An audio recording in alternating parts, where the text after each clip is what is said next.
Good morning, everyone.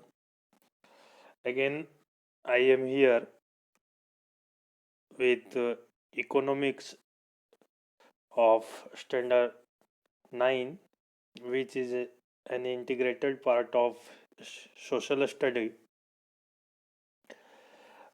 We will study here chapter 1, which named is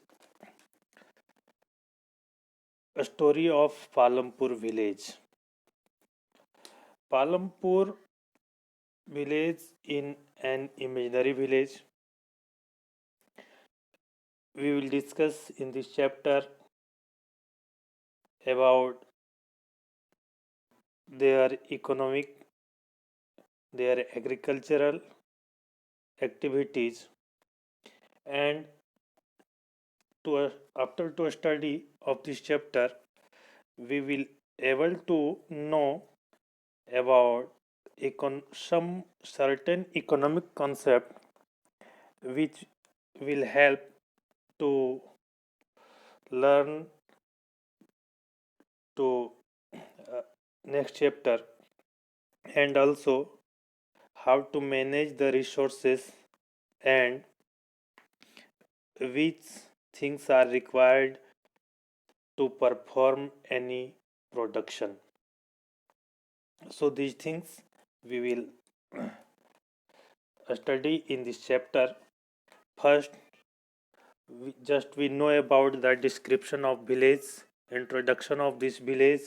As I said you, this is an imaginary village which name is Palampur, and here farming is main activity.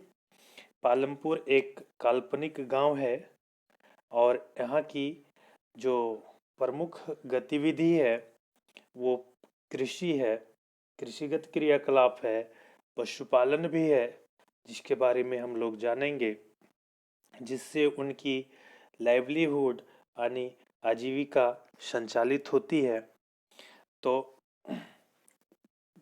सबसे पहले हम लोग वहाँ उस गांव के बारे में जानते हैं कि वहाँ किस प्रकार की सुविधाएं विकसित हैं, इंफ्रास्ट्रक्चर डेवलप्ड हैं। First we know this village is connected with nearby village called Raiganj and town Shahpur. यह गांव, इस गांव के बगल में एक और गांव है रायगंज, और यह पालमपुर गांव शाहपुर कस्बे से अच्छी तरह जुड़ा हुआ है, जहां ये लोग अपनी फसलें बाजार में ले जाकर बेचते हैं। रोड्स आर वेल डेवलप्ड, सड़कें अच्छी तरह विकसित हैं, and village has one higher secondary and primary school.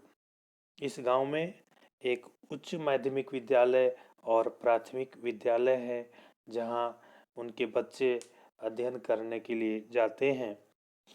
Village also has government hospital and one private dispensary। वहाँ लोगों के स्वास्थ्य उपचार के लिए एक निजी अस्पताल और सरकारी अस्पताल की सुविधा भी उपलब्ध है। Houses of the village also has electricity connection which is used for irrigation also। यहाँ पर बिजली की भी सुविधा है जिसका उपयोग प्रकाश के लिए तो करते ही हैं, साथ साथ कृषि कार्यों में सिंचाई सुविधा के लिए बिजली का उपयोग यहाँ के किसानों द्वारा किया जाता है। तो ये एक संक्षिप्त विवरण परिचय उस गांव के विषय में जिसकी कहानी हम लोग पढ़ने जा रहे हैं, और काफ़ी हद तक यह हमें अपने गाँवों से ये कहानी मेल कराएगी, जानने समझने में मदद देगी। पॉपुलेशन ऑफ विलेज, इस गांव में कुल 450 परिवार निवास करते हैं, and 150 families are from lower caste and they are staying at the corner part of the village and their houses are made up of mud and straw. 150 जो परिवार हैं वो निम्न वर्ग के हैं जो शहर के किनारे वाले हिस्से में निवास करते हैं। उनके घर मिट्टी और लकड़ियों के बने हुए हैं। वहीं दूसरी तरफ 80 families they are from upper caste and they live in center part of the village and their houses are made up of bricks and cements.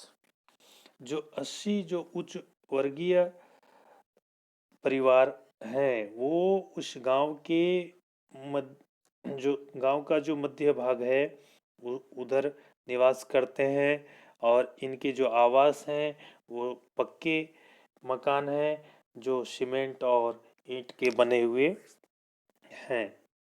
यहाँ के लोगों की जो मेन एक्टिविटी है वो एग्रीकल्चर है और इस एग्रीकल्चर को करने के लिए जो ज़मीनें हैं वो अनइक्वली डिवाइड है, इक्वली डिस्ट्रीब्यूटेड नहीं है। तो सबसे पहले हम लोग जान देंगे कि production, what is production, definition of production. It is a process where goods are changed into other forms. As we know, production is necessary to fulfill our requirements to survival of our life. तो production हमारे जीवन के लिए ज़रूरी है, हमारा जीवन उस पर निर्भर करता है और ये उत्पादन एक प्रक्रिया है जिसमें जो वस्तुएं हैं वो किसी दूसरी अवस्था में परिवर्तित की जाती हैं जिसका उपयोग हम लोग अपने जीवन में करते हैं।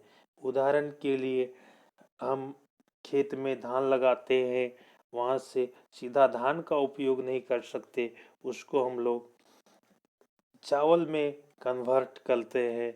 तो ये जो प्रोसेस है दैट इज कॉल्ड प्रोडक्शन। अब प्रोडक्शन के लिए क्या क्या ज़रूरी है उन तत्वों के बारे में, उन कारकों के बारे में जानते हैं कि उत्पादन को प्रभावित करने वाले या उत्पादन के लिए आवश्यक तत्व कौन कौन से हैं, क्या क्या रिक्वायरमेंट है, we will know about that. तो इसको हमने 4 भागों में कैटेगराइज किया है, one by one we will know. So first thing is land. Land तो यानी जमीन, भूमि, ये तो काफ़ी आवश्यक है यदि हम मकान भी बनाएं, कहीं दुकान बनाना हो या फिर कहीं कृषि करना हो या कोई फैक्ट्री लगानी हो, सड़कें बनानी हो, तो हर चीज़ के लिए ज़मीनें आवश्यक हैं और ये एक फिक्स्ड फैक्टर है ऑफ प्रोडक्शन है, ये निश्चित कारक है। इसके बगैर आपका प्रोडक्शन स्टार्ट ही नहीं हो सकता, ये ज़रूरी चीज़ है। और इसको हमने पाया है अपने प्रकृति से उपहार के रूप में। This is called free gift of nature. ये प्रकृति का दिया हुआ मुफ्त उपहार है जिसे हमने पाया है। दूसरा जो प्रमुख कारक है प्रोडक्शन का वो है लेबर, श्रम। अब लेबर को हमने 2 भागों में डिवाइड किया, एक जो ट्रेंड है, एजुकेटेड है, जिसके पास हुनर है, जिसके पास काम करने की योग्यता है, कुशलता है, तो उसको हम स्किल्ड लेबर कहते हैं। और ये बौद्धिक क्षमता का प्रयोग करके उत्पादन की मात्रा में बढ़ोतरी करते हैं, तो ये अस्किल्ड लेबर हो गए। दूसरे जो पढ़े लिखे नहीं हैं, जिनमें जो ट्रेंड नहीं है, जिसमें हुनर नहीं है, उसको हमने अनस्किल्ड कैटेगरी में रखा। तो यहाँ लेबर दो तरह के हो गए, स्किल्ड और अनस्किल्ड। अब तीसरा जो प्रोडक्शन का प्रमुख कारक है वह है फिजिकल कैपिटल। कोई भी उत्पादन करने से पूर्व, कोई भी इकाई स्थापित करने से पूर्व जो बात की आवश्यकता हमें महसूस होती है वह धन की आवश्यकता है। और उस धन के उपयोग से हम लोग कच्चा माल या फिर जो औजार या मशीन या कंप्यूटर, ये सारी चीज़ें हम लोग उससे परचेज करते हैं और प्रोडक्शन स्टार्ट करते हैं। तो इसको भी हमने दो भागों में बांटा है। एक फिजिकल कैपिटल को हमने दो भागों में बांटा। फर्स्ट वन ये वर्किंग कैपिटल, जिसको कार्यशील पूंजी कहते हैं। It is used for short period of time such as money, raw material. तो जो कार्यशील पूंजी होता है उसका उपयोग कम अवधि के लिए होता है, कम समय के लिए होता है, और उसको हम लोग लंबे दिनों तक उसका उपयोग नहीं कर सकते। जैसे आज आपको आपके गार्जियंस ने पैसे दिए तो आप उससे कुछ खरीद लिए, वो खर्च हो गया, वो समाप्त हो गया। या फिर आपने कोई प्रोडक्शन करने के लिए रॉ मटेरियल लाया, उसको यूज किया, वो रॉ मटेरियल समाप्त हो गया, आपको फिर लाने की आवश्यकता पड़ेगी। तो ये आपका कार्यशील पूंजी है जो आप कम समय तक इसका उपयोग सुनिश्चित करते हैं। वहीं दूसरा जो पार्ट है फिजिकल कैपिटल का, भौतिक पूंजी का, जिस धन का प्रयोग हम लोग मशीनों या बिल्डिंग बना रहे हैं या कंप्यूटर खरीद रहे हैं या एग्रीकल्चर वर्क के लिए टूल्स खरीद रहे हैं, कोई औजार खरीद रहे हैं जिसका उपयोग हम लोग लंबे अवधि तक के लिए करते हैं, means we can say fixed capital is used for long period of time, like machinery, building, computer tools are the example which is used for a long period of time. अब जो चौथा और सबसे प्रमुख कारक है, सबसे प्रमुख तत्व है जिस पर प्रोडक्शन डिपेंड करता है, वो है ह्यूमन कैपिटल, अर्थात मानव पूंजी। इसके पास ज्ञान है, कौशल है, प्रशिक्षण है, और अभी हमने जो तीन तत्वों, तीन कारकों की चर्चा की, जिक्र किया, जैसे लैंड, लेबर, फिजिकल कैपिटल, इन तीनों के बारे में जो बातें की, इन तीनों को ऑर्गेनाइज करेगा कौन करेगा? तो ह्यूमन कैपिटल करेगा। और ह्यूमन कैपिटल को तो वेस्ट रिसोर्सेस की संज्ञा दी जाती है। क्यों दी जाती है? क्योंकि ये whatever resources are available in our nature, their use is possible by only depend on human resources. So यदि किसी ह्यूमन के पास स्किल है, नॉलेज है, कैपिटल है, then he can use and produce, he can produce all everything. तो इस धरती का सबसे जो सर्वोत्तम संसाधन है वो मानव है। मानव पर ही सभी संसाधनों का उपयोग निर्भर करता है। ये चार प्रकार के रिक्वायरमेंट हैं किसी भी प्रोडक्शन को एंश्योर करने के लिए। अब हम लोग देखते हैं ways to increase productivity production in Palampur अब हम लोग देखते हैं कि पालमपुर में किस लोग अपना उत्पादन को बढ़ाने के लिए, उत्पादन में वृद्धि करने के लिए क्या क्या तरीके अपनाते हैं, फॉलो करते हैं, कौन सा सिस्टम अप्लाई करते हैं, अब इसके बारे में जानते हैं। यहाँ एक बात हम लोग जान लें कि पालमपुर में एक जमीन पर एक वर्ष में 2 या 2 से अधिक फसलें प्रोड्यूस की जाती हैं, जिसको बहुविध फसल प्रणाली कहते हैं। Multiple cropping system, it means growing more than 2 crops in same piece of land in a year। एक वर्ष में एक ही जमीन पर, एक ही भूभाग पर 2 या उससे अधिक फसलें उत्पादित करने की जो प्रणाली है, उसे ही हम लोग बहुविध फसल प्रणाली कहते हैं। और इसके अंतर्गत उन्होंने जो ट्रेडिशनल एग्रीकल्चर का जो सिस्टम था उसको पीछे छोड़ा और they started to use modern tools, modern techniques, scientific techniques,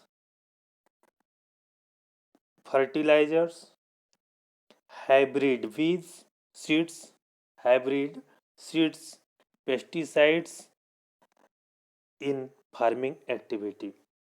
तो उन लोगों ने जो आधुनिक विधियां हैं कृषि की, उसको फॉलो किया और उत्पादन को बढ़ाया। अब देखते हैं कि किस प्रकार की फसलें पालमपुर के किसान किस सीजन में उत्पादित कर रहे हैं। तो जून से सितंबर तक खरीफ फसल, जिसमें प्रमुख रूप से राइस का प्रोडक्शन हो रहा है। अक्टूबर मध्य से नवंबर तक कुछ सब्जियां भी उगा रहे हैं पालमपुर के किसान। वहीं नवंबर मध्य से मार्च और अप्रैल तक वे रबी क्रॉप्स, जिसमें वीट का अधिक मात्रा में उत्पादन उस पालमपुर गांव में हो रहा है। Mid April and may they again growing vegetables. तो इस प्रकार हम लोग देख रहे हैं कि वो एक साल में more than 2 crops they are growing. तो अब उससे जो परंपरागत कृषि होती थी कि एक जमीन में एक ही फसल उगाते थे लोग एक वर्ष में, या फिर टूल्स का यूज नहीं होता था, हल बैल पर निर्भर रहते थे, जो एक ही बीज का उपयोग बार बार आने वाले साल में फिर उसी बीज को रख देते थे, अगले साल यूज करते थे। तो वो जो हाइब्रिड बीज है उसका उपयोग सुनिश्चित नहीं हो पाता था, फर्टिलाइजर्स का यूज नहीं होता था, पेस्टिसाइड का यूज नहीं होता था, मॉडर्न टूल्स का यूज नहीं होता था, और न ही किसी जो कृषि में जो इनोवेटिव आइडिया है उसका भी यूज हमारे यहाँ के किसान नहीं कर पाते थे, तो पालमपुर में भी नहीं होता था। इस वजह से कृषि की जो दशा थी वो काफ़ी पिछड़ी हुई थी, और अब उसमें काफ़ी परिवर्तन आया, चेंजिंग आया, जिसकी वजह से उत्पादन की मात्रा में बढ़ोतरी हुई। जब हमारा देश स्वतंत्र हुआ 1947 में, तो खाद्यान्न की विकट समस्याएं उत्पन्न हुई, और 1960 के डिकेड्स में, दशक में एम.एस. स्वामीनाथन के नेतृत्व में उनके जो इनोवेटिव आइडियाज़ थे उसको फॉलो करके पंजाब, हरियाणा और western part of Uttar Pradesh, इस हिस्से के लोगों ने, जो कि बड़े भूभाग पर कृषि कार्यों को संपादित करते हैं, बड़ी मात्रा में फसलें उत्पादित करते हैं, उन्होंने इस मॉडर्न जो क्रॉपिंग सिस्टम है, मॉडर्न एग्रीकल्चर सिस्टम है, उसको फॉलो किया। फर्टिलाइजर्स, पेस्टिसाइड्स, हाइब्रिड सीड्स और मॉडर्न जो टूल्स हैं, टेक्निक्स हैं, उसको फॉलो किया, जिसके बाद से इस खाद्यान्न की जो समस्या हमारे देश में होती थी उसको वो पूरी तरह से समाप्त हो गई और हमारा देश खाद्यान्न के क्षेत्र में सेल्फ डिपेंडेंट हो गया। तो इस घटना को, ये जो महत्वपूर्ण परिवर्तन आया 1960 के डिकेड्स में, उसको हम लोग ग्रीन रिवॉल्यूशन का नाम देते हैं, हरित क्रांति के नाम से जानते हैं। और इसके काफ़ी सारे फायदे देखने को मिले। हम लोग देख लें कि ग्रीन रिवॉल्यूशन क्या है। तो it means to perform farming activities by using irrigation system, hybrid seeds, fertilisers, modern tools, ये सब को ऑर्गेनाइज करके ग्रीन रिवॉल्यूशन को परफॉर्म किया गया। अब इसके फायदे क्या हुए कि production of wheat and rice increase, इन जो गेहूं और चावल के उत्पादन में काफ़ी अधिक वृद्धि दर्ज की गई। और एक्सपोर्ट ऑफ एग्रीकल्चर गुड्स, इसके बाद हमारे देश से खाद्यान्न का जो है निर्यात भी सुनिश्चित हो पाया। और employment opportunity also increase after green revolution, कृषिगत क्षेत्र में रोजगार की संभावनाएं भी देखने को मिली, काफ़ी लोगों को रोजगार के अवसर प्राप्त हुए। तो ये फायदे हैं, ये बेनिफिट्स ऑफ ग्रीन रेवोल्यूशन थे। अब इसके कुछ हम लोग लॉस भी देखते हैं, हानि भी देखते हैं, इसका बैड इम्पैक्ट भी देखते हैं, such as over use of chemical fertilisers resulted in fertility. बहुत अधिक जब हम लोगों ने, हमारे यहाँ के किसानों ने रासायनिक उर्वरकों का उपयोग प्रारंभ किया, परिणाम स्वरूप जो उर्वरा शक्ति थी उसमें ह्रास देखने को मिला। उर्वरा शक्ति छीन हुई हमारी यहाँ की मिट्टी की, भूमि की। और जो डीप बोरिंग वगैरह हुए इरिगेशन के लिए, उससे जो अंडरग्राउंड वाटर लेवल है वो डिक्रीज हुआ। और some environmental problem cases also came before us, कुछ पर्यावरणीय समस्याएं भी सामने आई। फिलहाल अब हम लोग आगे देखेंगे। तो ये दोनों इम्पैक्ट हैं, एक उसके प्रॉफिट हैं और दूसरा लॉस है।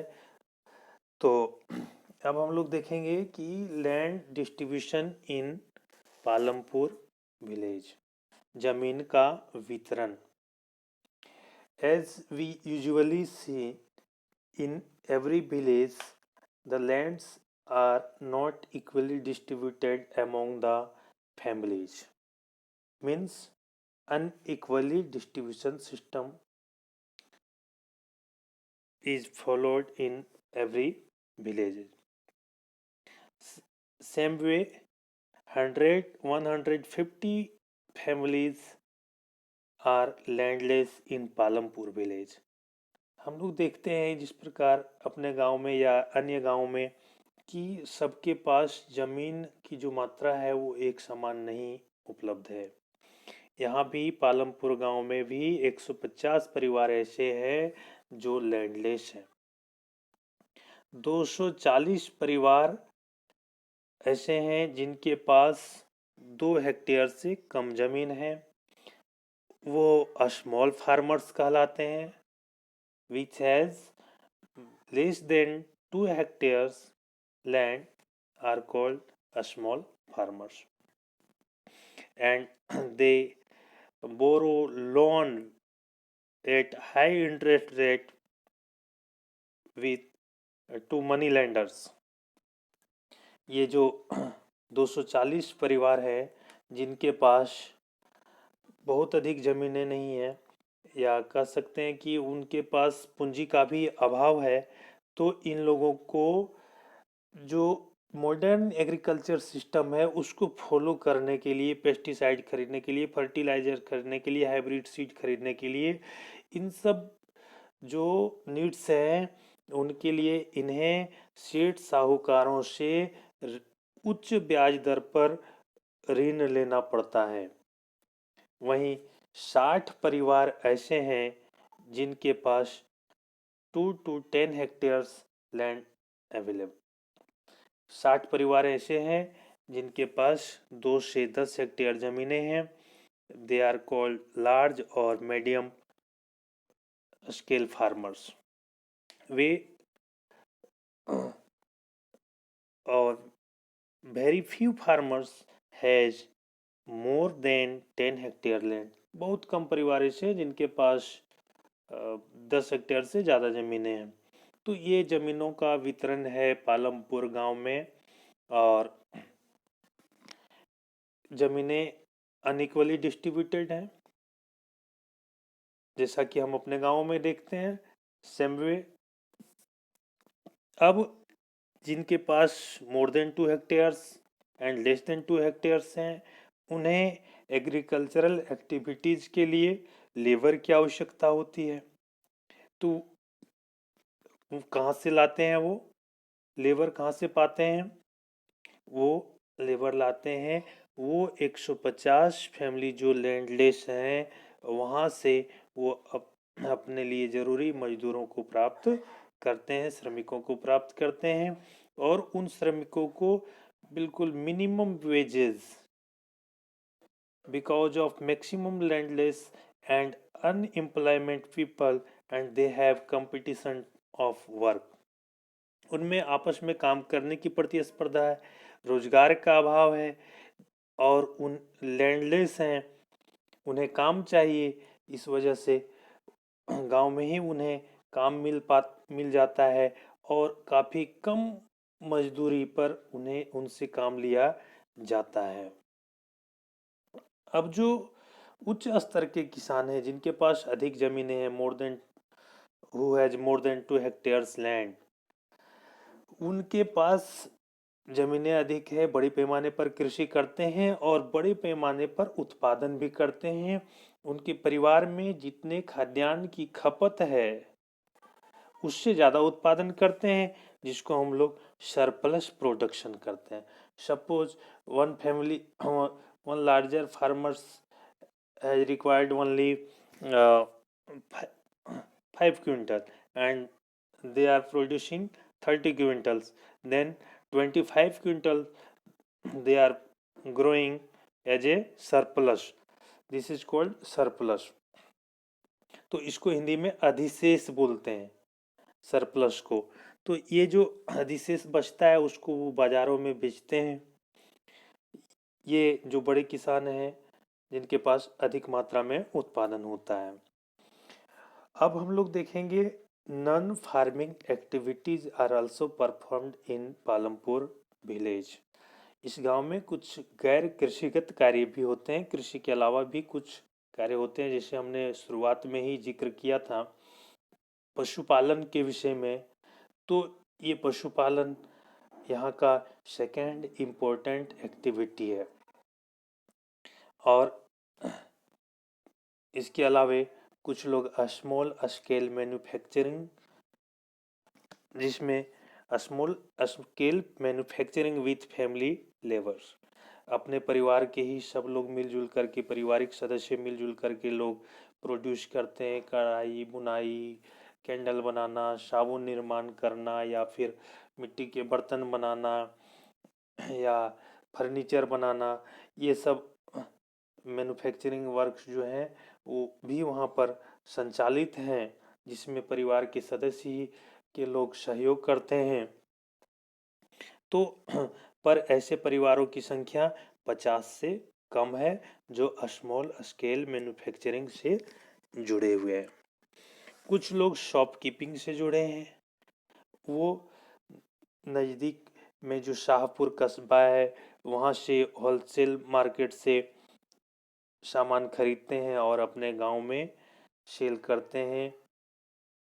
वहाँ ट्रांसपोर्ट फैसिलिटी भी बहुत अच्छी सुविधाएं उपलब्ध हैं। ट्रैक्टर, जीप, बैलगाड़ी, टांगा, ये सब सुविधाएं वहाँ उपलब्ध हैं, जिसका उपयोग ये लोग यहाँ के लोग खरीद बिक्री और आवागमन के लिए करते हैं और इस तरह से अपनी क्रियाएं संपादित करते हैं। तो आज के चैप्टर में